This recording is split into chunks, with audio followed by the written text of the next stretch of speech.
बिस्मिल्लाहिर्रहमानिर्रहीम। अस्सलाम वालेकुम नाज़रीन, फरवाज एनबी न्यूज़ के प्लेटफॉर्म से मैं आपका मेज़बान नवाज भुट्टो आपकी खिदमत में हाजिर। नाज़रीन, इस वक्त आला अदलिया के अंदर एक अजीब एक सर्द जंग सी चल रही है। अब देखना यह है कि इसमें जस्टिस मज़ाहिर अकबर नकवी साहब का मुस्तकबिल कहाँ खड़ा होता है और उनका क्या होता है। इसके अलावा इमरान खान की जो जेल भरो तहरीक है, ये जेल भरो तहरीक है या फिर कोई तमाशा है। यानी एक तरफ तो जेल भरो तहरीक है और दूसरी तरफ इनके पास जेल भेजने के लिए मतलब जेल भेजने जितने बंदे तक पूरे नहीं हो पा रहे। लेकिन सबसे पहले हम बात करेंगे कराची पुलिस हेडक्वार्टर जो शाहराह फैसल पर वाक़ है, उस पर जो गुज़िश्ता रोज दहशतगर्दों का हमला हुआ, वो हमला किस तरह हुआ, कैसे हुआ और हकीकत क्या है, अफसाना क्या है और इसमें जो एजेंसीज इतनी सारी इन्वॉल्व हुई उनका मामला क्या था। और मैंने जिस तरह से पहले वाले व्लॉग में भी कहा था कि ये हुकूमत की नहीं बल्कि पुलिस की इतनी नेग्लिजेंस है। यहाँ मैं एक इंतहाई अहम मामले की तरफ भी आपकी तवज्जो मबजूल करवाऊंगा कि आखिर क्या वजह है कि कराची में सेफ सिटी प्रोजेक्ट जो है वो नहीं मतलब उस पर काम नहीं हो रहा। आखिर क्या वजह है इसके। सेफ सिटी प्रोजेक्ट के हवाले से एक आईटी डिपार्टमेंट खोला गया, उस पर बहुत सारे काम किए गए और उस पर बहुत मतलब कई मीटिंग्स हुई और इतनी मीटिंग्स हुई कि बेतहाशा। लेकिन आखिर वजह क्या है कि सेफ सिटी जो है वो उसको मतलब वर्केबल क्यों नहीं समझा जा रहा। इसकी कई वजूहात हो सकती हैं, जिनमें अहम तरीन जो वजह है वो ये है कि अगर सेफ सिटी प्रोजेक्ट लग गया तो फिर जो जराइम पेशा गिरोह है या जो जराइम पेशा अफराद हैं वो पहचाने जाएंगे और अगर वो पहचाने जाते हैं तो फिर पुलिस का क्या होगा। यानी इस वक्त कराची पुलिस के लिए कराची जो है वो एक सोने की कान बनी हुई है और यही वजह है कि कराची पुलिस में हर कोई जो है वो भर्ती होना चाह रहा है। ये वो पुलिस है जिसमें जो है वो कानून पर अमल दरामद करने वाले भी मौजूद हैं, कानून को समझने वाले भी मौजूद हैं। इसी पुलिस के अंदर क्रिमिनल्स भी मौजूद हैं, गैंगस्टर्स भी मौजूद हैं, लैंड ग्रैबर भी मौजूद हैं और माफिया अपना मनशियात के स्मगलर, सप्लायर और उनके प्रोटेक्ट करने वाले भी मौजूद हैं। यानी कराची हर लिहाज से एक पूरा एक धंधा गोरख धंधा बना हुआ है और इसी वजह से कराची सबको महफूज होता है। तो नाजरीन, जिस तरह बात की जा रही थी कि कराची पुलिस हेडक्वार्टर जो था शाहराह फैसल पे और बिल्कुल मेन रोड पे जो है वो एसएसपी ऑफिस है और उसके बराबर में शायद किसी डीआईजी का या किसकी रिहाइश गाह है और उसके बिल्कुल पीछे जो पुलिस के अफसरान या जो सिपाही या वो है उनकी रिहाइश गाहें मौजूद हैं। उसके अलावा वहाँ जो है वो कराची पुलिस चीफ वहाँ बैठते हैं। लेकिन क्या हैरत की बात यह है कि इस वक्त तक ये पता नहीं चला कि वहाँ सीसीटीवी कैमरे कितने नस्ब थे भी कि नहीं थे। अगर नहीं थे तो क्यों नहीं थे, ये अपने आप में हैरानकुन बात है। जबकि इस वक्त पीएसएल हो रहा था तो पीएसएल के हवाले से ये शाहराह फैसल रेड जोन में आता है और रेड जोन में आने के बावजूद शाहराह फैसल पर इतनी बड़ी वारदात हुई, इतना बड़ा सानिया हुआ, लेकिन अभी तक बहुत सारी चीजें हैं कि छुपाने की कोशिश की जा रही है या फिर उनको दबाने की कोशिश की जा रही है। नाज़रीन, दहशतगर्द जिस सफेद गाड़ी पर सवार होकर आए थे उस गाड़ी के मालिक को गिरफ्तार कर लिया गया है। वही फिल्मी सीन, वही फिल्मी ड्रामा और वही फिल्मी जो है वो सिचुएशन क्रिएट की गई कि जी मैंने तो बेच दी थी शोरूम वाले को, शोरूम वाले ने किसको बेची मुझे पता नहीं है। ये है वो बुनियादी वजह जहां पर कानून आके मार खा जाता है। इसलिए कि हर जगह कराची में धंधा चल रहा है, हर जगह कराची में रिश्वत का बाजार गर्म है, क्योंकि ओपन लेटर पर गाड़ी कैसे मूव कर सकती है शहर में, जबकि ओपन लेटर पर गाड़ी मूव करने पर सख्ती से पाबंदी है। लेकिन यहाँ सख्ती से कोई पाबंदी नहीं है, बस दो नीले पीले नोट दिखा दें, जो चाहो करो, जो चाहो घूमते फिरो। टिंटेड ग्लासेस के हवाले से भी तो मुहिम चलती है ना, कितने टिंटेड ग्लासेस निकलते हैं, कुछ नहीं निकलता ना। फैंसी नंबर प्लेट्स के हवाले से आज तक कोई कार्रवाई हुई है? गुड़ के मैनपुरी और ये जो मुज़िर सेहत अशिया हैं, इनके खिलाफ कितने ऑपरेशन हुए, हाई कोर्ट चीख चीख के मर गई, लेकिन कुछ हुआ? भाई ये पुलिस है, इस पुलिस से कोई नहीं जीत सकता। तो कहने की बात यहां पर यह है कि वो जो कार आई थी, क्या किसी ने देखा कि एक बगैर नंबर प्लेट की गाड़ी उस रेड जोन में कैसे दाखिल हुई? सामने वाली नंबर प्लेट नहीं है जो गाड़ी बार बार दिखाई जा रही थी, उस गाड़ी को पहचाना जाता है चेसिस नंबर और इंजन नंबर से, लेकिन नंबर प्लेट उसकी कहाँ है? नहीं है। उसके अलावा जो दहशतगर्द थे वो पिछले जो है वो हिस्से से अपना दीवार फलांग के अंदर दाखिल होते हैं। अब उन्होंने गाड़ी लाइंजेरिया की तरफ से खड़ी की थी या इधर जो पेट्रोल पंप के पीछे जहां पर अपना एक क्या बोलते हैं उसको, सर्विस स्टेशन है, क्या उसके अकब में कहीं खड़ी की थी? कहाँ खड़ी की थी? ये अपने आप में एक सवाल है। और आए थे तो फिर इनको सीसीटीवी वीडियो इनको रिकॉर्ड क्यों नहीं कर रहा था? करता तो कैसे करता, क्योंकि सीसीटीवी कैमरा तो था ही नहीं।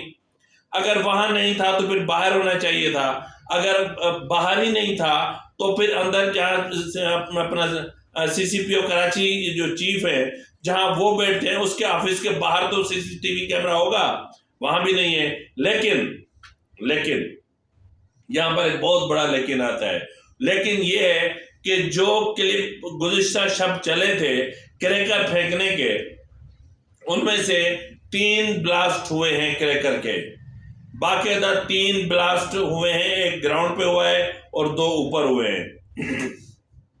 इसके अलावा 4 जो अपना हैंड ग्रेनेड थे या क्रैकर थे, वो जब इन दहशतगर्दों को मारा गया, तो ये 4 क्रैकर उनसे बरामद करवाए गए या उनसे बरामद किए गए।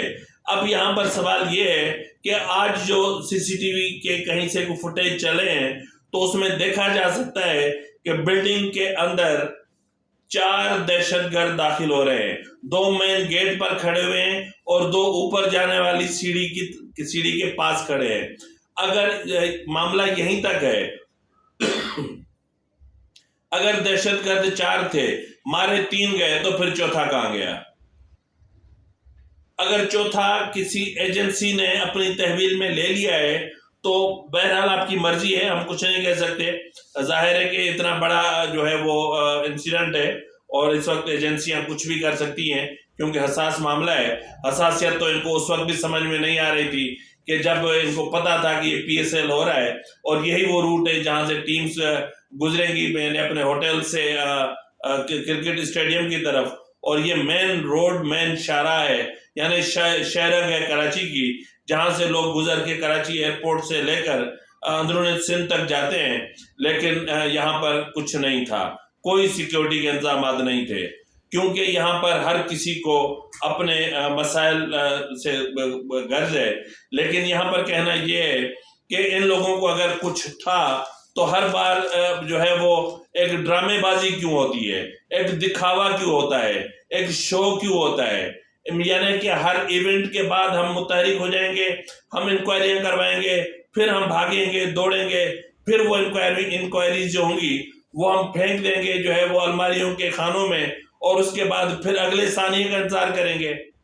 जब से हमने होश संभाला है हम तब से यही देख रहे हैं कि यहाँ पर जो इवेंट्स होते हैं वो यही हो रहे हैं कि यहाँ पर इवेंट्स पर ही जो है वो सब कुछ किया जाता है। इसके अलावा नाज़रीन अगर हम बात करें तो जो तीनों चेक पोस्ट हैं मतलब कराची पुलिस हेडक्वार्टर की, वो तीनों की तीनों चेक पोस्टें खाली पड़ी हुई थी, वहां कोई नहीं था। आज बैठकर आप जो है वो मतलब जिस तरह मैं कह रहा था कि आप बात करते हैं कि जी मतलब एक इवेंट हो, कोई हादसा हो, कोई सानहा हो तो हम कुछ करेंगे, अगर कोई सानहा नहीं होता तो फिर ये कमेटियां, ये रिपोर्टें, ये फाइलें, ये सब कुछ फिर एक रद्दी की टुकड़ा या रद्दी के टुकड़े बना के फिर फेंक दिए जाते हैं। और फिर जब कोई इवेंट होता है तो फिर यही फाइलें निकलती हैं, सिर्फ तारीखें तब्दील होती हैं, हालात व वाक़यात तब्दील होते हैं, फिर उन्हीं को दोहराया जाता है। और जब से हमने होश संभाला है कराची में हम यही देखते आ रहे हैं। लेकिन जब नेशनल एक्शन प्लान आया था तो उस नेशनल एक्शन प्लान पर अमल दरामद क्यों तर्क कर दिया गया? उस पर अमल दरामद को क्यों छोड़ दिया गया? सब कुछ ठीक हो गया था क्या? FATF की तरफ से ग्रे लिस्ट से निकलने के बाद आपकी सारी जिम्मेदारियां खत्म हो गई थी क्या? टेरर फाइनेंसिंग खत्म हो गई थी? तो बहुत कुछ चीजें थी। नेशनल एक्शन प्लान पर पेशावर ब्लास्ट के बाद चीख रहे थे, national action plan, national action plan. कहाँ है नेशनल एक्शन प्लान? चीख रहे थे कि all parties conference, all parties conference, इधर भाग उधर भाग। नहीं हुई ऑल पार्टीज कॉन्फ्रेंस। मुल्क मर रहा है, डूब रहा है, लोग महंगाई में मर रहे हैं, पिसे जा रहे हैं, रगड़े जा रहे हैं। वजीर आजम कभी किस मुल्क, कभी किस डगर, कभी इस डगर, कभी उस डगर, और वजीर खारजा कभी यहाँ भाग रहा है, कभी वहां भाग रहा है, कभी वहां भाग रहा है। बात वही आ गई कि जो है वो बंदर को एक दिन की बादशाही मिली, तो किसी ने कहा जी वो हिरन का बच्चा चोरी हो गया है, तो वो छलांगे मारने लगा, कभी उस दरख्त, कभी उस दरख्त, कभी इस डाली, कभी उस डाली। तो पूछा जी वो हिरन का बच्चा चोरी हो गया है, का देखने रहे, मैं कोशिश तो कर रहा हूं ना। तो इस वक्त भी पाकिस्तान में हमारे पाकिस्तान के वजीर आजम और वजीर खारजा कोशिश तो कर रहे हैं ना। हमारे मुल्क की ये बदकिस्मती है कि हुकूमत को हुक्मरानी करना नहीं आती, वजीरों को वजारत करना नहीं आती, और जो है वो अपोजिशन को अपोजिशन करना नहीं आती, और सियासतदानों को सियासत करना नहीं आती, इंजीनियरों को इंजीनियरिंग नहीं आती, डॉक्टर्स को डॉक्टरी नहीं आती, और यहाँ सब कुछ उलट चल रहा है। यानी यहाँ पे क्या बोलूँ, मेरे पास अल्फाज नहीं है। बहरहाल लीव इट। अब हम क्या कह सकते हैं, हमारा काम तो रोना पीटना ही है, हम रोते हैं पीटते हैं। नाज़रीन, आपने देखा होगा कि इंतखाबात के हवाले से इमरान खान ने खत लिखा था सदर आरिफ अलवी को, और सदर आरिफ अलवी जो PTI का सदर है वो आग बगोला हो गए, और उन्होंने चीफ इलेक्शन कमिश्नर को खत लिख डाला, और उस खत के जवाब में चीफ इलेक्शन कमिश्नर ने कोई जवाब नहीं दिया। जवाब देना भी नहीं चाहिए था, क्योंकि वो एक सॉवरेन बॉडी है, और जाहिर है कि जब एक सॉवरेन बॉडी अपना काम करती है तो उनको काम करने दिया जाए। यानी वो किस तरह उनको अपने काम करने हैं वो अपना काम बेहतर जानते हैं। लेकिन जब जवाब ना आने पर एक बार फिर जो है वो अपना सदर साहब ने एक खत लिख डाला, और उनमें जो है वो उन पर मतलब कुछ इल्जामात तक आयद कर दिए जो इलेक्शन कमीशन को बहुत बुरे, उन पर नागवार गुजरे, और उन पर उन्होंने सख्त तहफ़्फ़ुज़ात का इज़हार करते हुए सदर की तरफ से जो इजलास बुलाया गया है पीर को, मेरे ख्याल में उसमें इलेक्शन कमीशन ने जाने का फैसला किया है। अब देखना ये है कि अब इसमें क्या होता है। क्या अब इलेक्शन की तारीख खैबर पख्तूनख्वा और पंजाब के हवाले से क्या अब सदर तय करेंगे? अगर सदर ने ही इंतखाबात की तारीख देनी थी तो फिर इतने सारे रोले क्यों? और अगर यही सब कुछ करना था तो फिर ये सारा मामला क्यों हो रहा है? और इसी तरह नाज़रीन, मैं शॉर्ट करता हूँ, बिल्कुल इसी तरह जिस तरह आपने देखा होगा कि गुज़िश्ता रोज़ जस्टिस मज़ाहिर अकबर नकवी साहब की चौधरी परवेज़ इलाही की एक ऑडियो मुबैना तौर पर एक ऑडियो लीक जो थी वो मंजर आम पे आई, और उसके बाद आज फिर वही बेंच बना, और मेरे ख्याल में आज बना, तो कल बना, तो वो बेंच बना और उसी ने जो है वो गुलाम महमूद डोगर जो CCPO लाहौर थे उनको उसी तरह रिलीफ दिया जिस तरह उस फोन कॉल में कहा गया था। अब इसके बदले में ये हुआ कि कल जो है एक फुल कोर्ट, एक गैर रस्मी फुल कोर्ट रेफरेंस हुआ, और उसमें मतलब आप इन चीज़ों पर जो है वो तहफ़्फ़ुज़ात का इज़हार किया गया कि अब हमारी टेप्स रिकॉर्ड होंगी और ये होगा वो होगा। इस पर नाज़रीन मैं तफसील से बात करूंगा कि अदलिया ने जो हशर कर दिया है इंसाफ का, और इंसाफ की देवी को जो बरहना इन्होंने किया है, जिस तरीके से नजरिए ज़रूरत को मद्देनजर रख के और कभी वसी तर कौमी मफाद में ये जो इंसाफ की देवी है उस बेचारी को जिस तरह इन्होंने बरहना किया है, जिस तरह जो है वो मतलब क्या बोलूं मैं कि मुझे शर्म आ रही है। लेकिन यहाँ पर इंसाफ होते नजर नहीं आ रहा। मैंने जिंदगी में जब भी देखा है इंसाफ का कत्ल ही होते देखा है, मैंने इंसाफ होते नहीं देखा। मैंने जब भी देखा है जुल्फ़िकार अली भुट्टो को फांसी चढ़ा दिया जाता है, कुछ नहीं होता। बेनज़ीर साहबा को शहीद कर दिया जाता है, कुछ नहीं होता। मुर्तज़ा भुट्टो को शहीद कर दिया जाता है, कुछ नहीं होता। नवाज शरीफ को उतार कर फेंक दिया जाता है और जलावतन कर दिया जाता है, कुछ नहीं होता। यूसुफ रजा गिलानी को फेंक दिया जाता है, कुछ नहीं किया जाता। इसी तरह जो है वो नवाज इसको मतलब कितने में गिनवाऊं। तो मतलब शुरू से मौलवी मुश्ताक से लेकर जस्टिस उमर अता बंदियाल तक एक बदतरीन तारीख पड़ी है मुतनाज़ फैसलों की। तो बहरहाल हमें तो शर्म आती है, शायद अब मैं क्या बोलूं, हमें शर्म आती है बस, क्योंकि कुछ और बोलेंगे तो फिर तौहीन अदालत लग जाएगी। तो भाई हमें शर्म आती है, किसी और को आए नहीं आए उससे हमारा कोई ताल्लुक नहीं है। तो बहरहाल नाज़रीन, दूसरी तरफ जो है वो पीटीआई ने, जिस तरह मैंने कहा ना कि पीटीआई को सियासत करना नहीं आ रही, जो पार्लियामेंट में आप बैठी अपोजिशन उसको अपोजिशन करना नहीं आ रही। अब जी पीटीआई ने 22 फरवरी से 1 मार्च तक का शेड्यूल जारी कर दिया है जेल भरो तहरीक के हवाले से। अब इस जेल भरो तहरीक के हवाले से खैबर पख्तूनख्वा, बलूचिस्तान और सिंध को इस्तिस्ना हासिल होगा, सारा वजन होगा पंजाब पे, क्योंकि सीसीपी लाहौर गुलाम महमूद डोगर वहीं के हैं, परवेज इलाही वहीं के हैं, तो इनका जो पक्का खेमा है वहीं पर है। हाँ, अलबत्ता मैं आपको इतना ज़रूर बता सकता हूँ कि 23 अपना फरवरी को पिशावर में जो है वो गिरफ्तारियां दी जाएंगी। अब गिरफ्तारी का शेड्यूल क्या है ज़रा मैं आपको बता देता हूँ। 22 फरवरी से लेकर 1 मार्च तक रोज़ाना 200 बंदे गिरफ्तारी देंगे, ये शेड्यूल है। 200, पीटीआई कह रही है 200। लाखों करोड़ों समंदरों सुनामियों की बात करते हुए आकर चुल्लू भर पानी पे आके खड़े हो गए हैं। तो जी चुल्लू भर पानी में अब इनके तो नाक बड़े बड़े डूबेंगे तो नहीं, इनको क्या होना है। तो बहरहाल 200 बंदे गिरफ्तारी देंगे और मजमूई तौर पर 1600 बंदे गिरफ्तारी देंगे। और इसमें जो है वो 6 रुकनी 6 अरकान असेंबली भी जो है वो इसमें गिरफ्तारी देंगे। और उनमें क्या बोलूं मैं यार, हैरत होती है। अबे कम से कम 1-2 लाख तो निकालते, 50,000 निकाल लेते, 25,000 निकाल लेते, 1600। शर्म कुछ हया नहीं है। क्या बोल सकता हूं मैं। जहां आप बैठे हुए अपना जमान पार्क में, उसके पीछे ही तो नहर बह रही है। क्या आपको समझ में नहीं आता कि नहर बह रही है? कमाल है यार। इसके अलावा नाज़रीन मैं आपको बताता चलूं कि 22 फरवरी को शाहराह कायद-ए-आज़म पर गिरफ्तारियां पेश की जाएंगी, यानी वही जो है वो 200 बंदे गिरफ्तारियां देंगे। उसके अलावा 23 फरवरी को कारकुनान की जो है वो फहरिस्त से फिर तैयार होंगी। फिर उनमें जो है वो अपना उमर सरफराज चीमा की क़यादत में 6 अरकान असेंबली वो गिरफ्तारी देंगे और उनकी फिर हतमी फहरिस्त पहले बनेगी। उसके बाद 23 फरवरी को ही पिशावर में जो है वो 200 बंदे गिरफ्तारियां देंगे।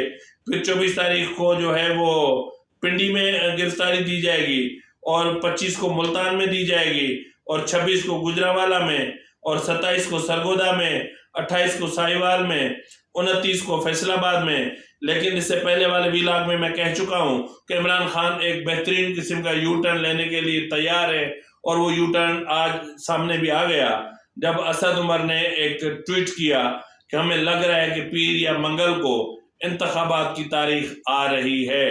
अगर पीर या मंगल को इंतखाबात की तारीख आ रही है या आने की उम्मीद भी आ जाए, यानी दाइमा थोड़ा सा बता भी दे कि कोई उम्मीद है, कुछ ना कुछ तो पैदा होने वाला है, तो इसी उम्मीद पर ये जो है वो जेल भरो तहरीक बंद कर देंगे। लेकिन अभी तक इन्होंने ये तय नहीं किया कि ये जेल भरो तहरीक होगी कैसे, मतलब गिरफ्तारियां देंगे कैसे। क्या कोई क्राइम करके जाएंगे, कोई लॉ एंड ऑर्डर की सिचुएशन क्रिएट करेंगे, कोई पुलिस वालों को थप्पड़े मारेंगे, कोई उनकी वर्दियां फाड़ेंगे, कोई उनको नंगा करेंगे, कोई उनकी मोबाइलों को आग लगा देंगे, कोई पब्लिक प्रॉपर्टी को नुकसान पहुंचाएंगे, करेंगे क्या? ऐसे ही अगर चले जाते हैं थाने पे तो क्या पुलिस वालों के पास इतना फालतू टाइम है कि राह चलतों को आएंगे, आओ जी आओ बैठो अंदर। तो बहरहाल मेरी एक तजवीज़ है कि जो भी गिरफ्तारियां होती हैं वो हों, सबसे पहले जितने भी लीडर गिरफ्तार होंगे उन सब का ब्लड टेस्ट लिया जाना बहुत ज़रूरी है ताकि पता चले कि इनके किरदार का और इनकी शराफत का।